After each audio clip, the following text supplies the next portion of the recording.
بسم الله الرحمن الرحيم. إنا أرسلنا نوحا إلى قومه أن أنذر قومك من قبل أن يأتيهم عذاب أليم. قال يا قوم إني لكم نذير مبين أن اعبدوا الله واتقوه وأطيعون يغفر لكم من ذنوبكم ويؤخركم إلى أجل مسمى إن أجل الله إذا جاء لا يؤخر لو كنتم تعلمون. قال رب إني دعوت قومي ليلا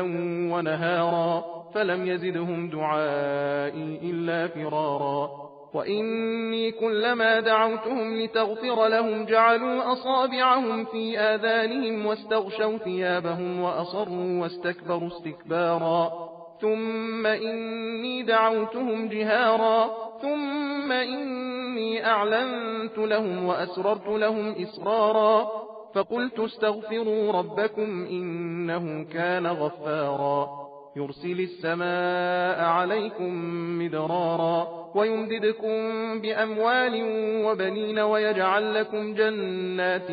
ويجعل لكم أنهارا ما لكم لا ترجون لله وقارا وقد خلقكم أطوارا ألم تروا كيف خلق الله 7 سماوات طباقا وجعل القمر فيهن نورا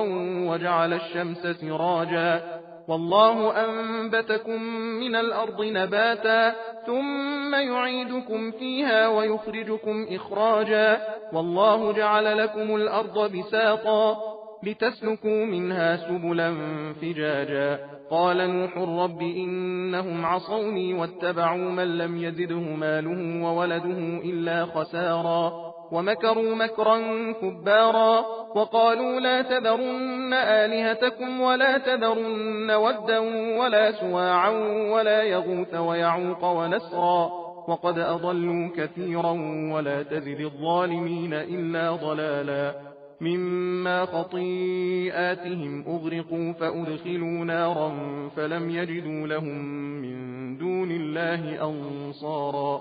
وقال نوح رب لا تذر على الأرض من الكافرين ديارا إنك إن تذرهم يضلوا عبادك ولا يلدوا إلا فاجرا كفارا رب اغفر لي ولوالدي ولمن دخل بيتي مؤمنا وللمؤمنين والمؤمنات ولا تزد الظالمين إلا تبارا.